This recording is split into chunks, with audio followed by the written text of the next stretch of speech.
Good morning everyone. आज हम class में कर टैक्स के बारे में पढ़ने जा रहे हैं। कर क्या होता है? कर होता है सरकार की आय का मुख्य साधन। जो भी सरकार है उसके रेवेन्यू का मेन सोर्स होता है टैक्स। बाकी रेवेन्यू सरकार गवर्नमेंट कंपनी के प्रॉफिट से भी जनरेट करती है, वहाँ से भी कर सकती है अर्न। लेकिन ये क्या है, मेन सोर्स है रेवेन्यू का। अब कर है वो दो तरह के होते हैं, प्रत्यक्ष कर और अप्रत्यक्ष कर। प्रत्यक्ष कर डायरेक्ट टैक्स, अप्रत्यक्ष कर इनडायरेक्ट टैक्स। अब देखो डायरेक्ट टैक्स क्या होता है।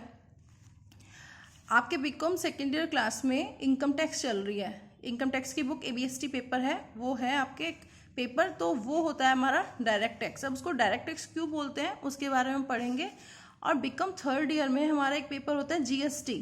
GST को बोलते हैं हम इनडायरेक्ट टैक्स। अब वो इनडायरेक्ट टैक्स क्यों है वो भी हम पढ़ेंगे। तो कर को दो भागों में बांटा है, प्रत्यक्ष कर और अप्रत्यक्ष कर। प्रत्यक्ष कर क्या होता है? ऐसा कर जिसमें कराघात व करापात एक ही व्यक्ति पर रहता है, अर्थात जिस व्यक्ति पर कर चुकाने का दायित्व रहता है वही कर का भुगतान भी करता है।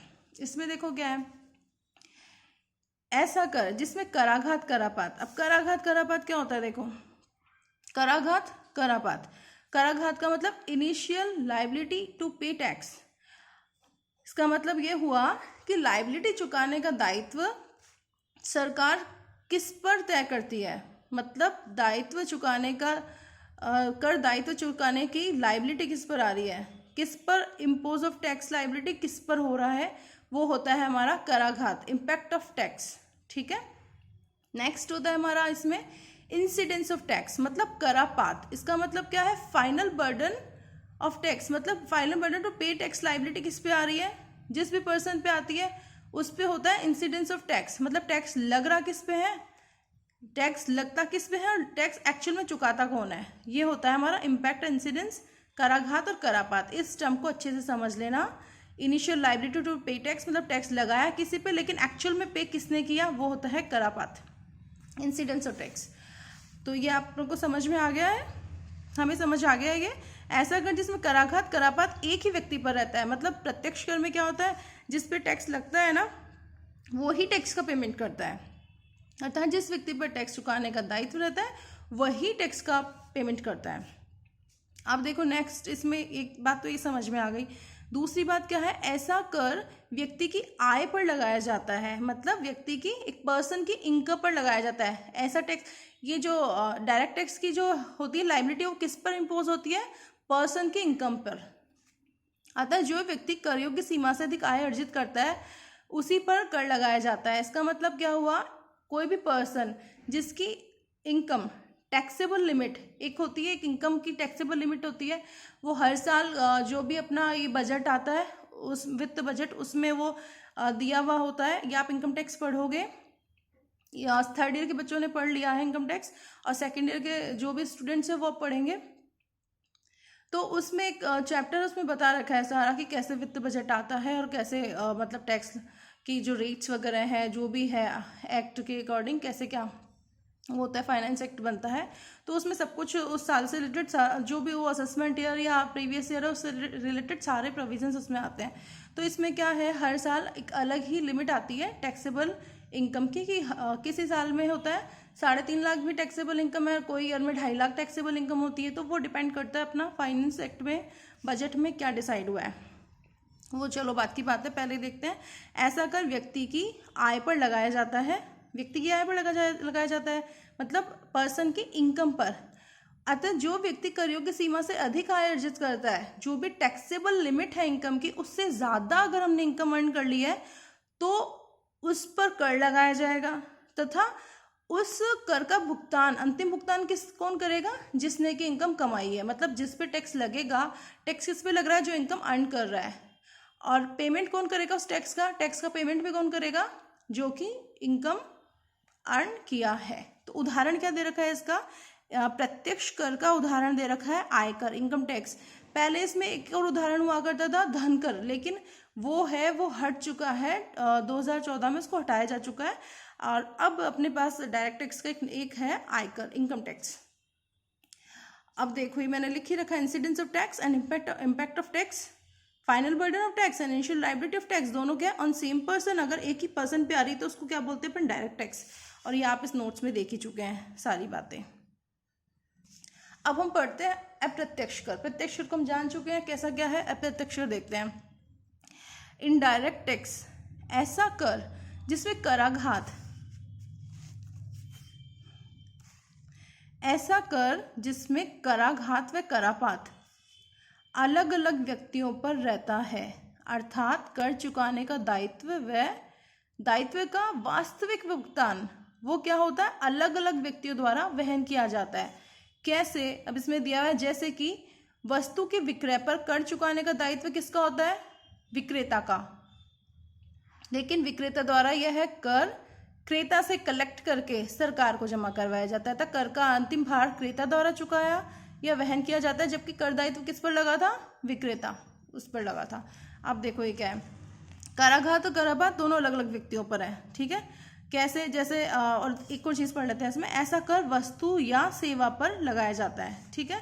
ये हमने पूरा पढ़ लिया, अब इसको एग्जाम्पल से समझो। जैसे कोई है, मिस्टर ए है, वो क्या है, मिस्टर ए है वो है सेलर, वो कोई सामान बेचते हैं, ठीक है, वो एक दुकानदार है। मिस्टर बी क्या है, वो है बायर। बायर क्या हुआ, वो गया शॉप पर, उसने कुछ सामान खरीदा, मिस्टर ए ने उसको सामान, मिस्टर बी को सामान बेच दिया। अब क्या होगा, उसने सामान बेचा 1000 रुपये का।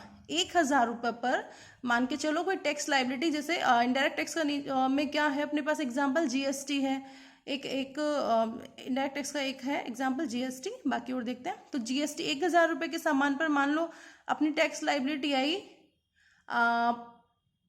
28 रुपीज़ आई, 28 रुपये। तो क्या होगा, जो भी है सेलर वो से क्रेता से 1000 रुपये तो लेगा ही, साथ में 28 रुपीज़ जीएसटी के भी कलेक्ट करेगा। तो कितना हुआ, 1028 रुपये उससे वो कलेक्ट करेगा। कौन से, मिस्टर बी से। मिस्टर बी 1000 रुपये का सामान प्लस जीएसटी दोनों दुकानदार को भुगतान करके गया है, ठीक है, दोनों पे करके गया है। अब वो जो टैक्स कलेक्ट किया है सेलर ने, वो किसको चुका देगा, सरकार को। तो इसमें सरकार टैक्स किससे मांग रही थी, सरकार टैक्स मांगती थी विक्रेता से। तो मतलब टैक्स लायबिलिटी इम्पोज किस पे की गई थी, सेलर पे, लेकिन टैक्स लायबिलिटी कलेक्ट किससे की गई, कंज्यूमर से, ठीक है, जो भी बायर कंज्यूमर था उससे टैक्स लायबिलिटी जो भी है कलेक्ट की गई। तो इसमें क्या हुआ, कर तो लगा था विक्रेता पे, सेलर पे, लेकिन पेमेंट किसने किया टैक्स का, उसने, बायर ने, कंज्यूमर ने। तो आगे समझ रहे बात जो भी थी, incidence of tax and impact of tax. इसमें क्या है, दोनों अलग अलग पर्सन पे है। फाइनल बर्डन ऑफ लायबिलिटी आती है कंज्यूमर पर, लेकिन इनिशियल लायबिलिटी टू पे टैक्स पे थी उस पे, सेलर पे। और ऐसा कर किस पे लगाया जाता है, वस्तु सेवा पर। ये वाला कर किस पे लगाया जा रहा था, व्यक्ति की इनकम पर, व्यक्ति की आय पर, ठीक है ना, व्यक्ति की आय पर लगाया जाता है ये वाला कर। तो और ये वाला कर किस पे लगाया जाता है, वस्तु या सेवा पर।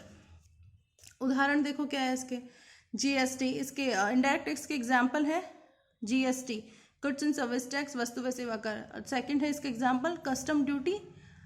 कस्टम ड्यूटी है, ये क्या है, अपना कोई भी सामान है जो भी एक्सपोर्ट इंपोर्ट होता है, मतलब आउट ऑफ इंडिया जाता है आता है, तो उस पर कस्टम ड्यूटी लगाई जाती है। आयात निर्यात कर जो होता है वो लगाया जाता है।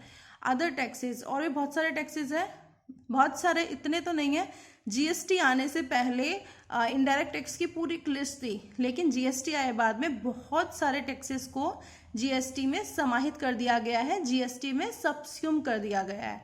अब वो कौन कौन से टैक्स है जिसको खत्म करके जीएसटी के अंदर शामिल कर लिया गया, और कौन से टैक्स है जिसको जीएसटी आने के बावजूद भी खत्म नहीं किया गया, कंटिन्यू चल रहे हैं। तो जो अभी तक भी कंटिन्यू चल रहे हैं, जो जीएसटी में खत्म करके शामिल नहीं किए गए, वो है अदर टैक्सेस में।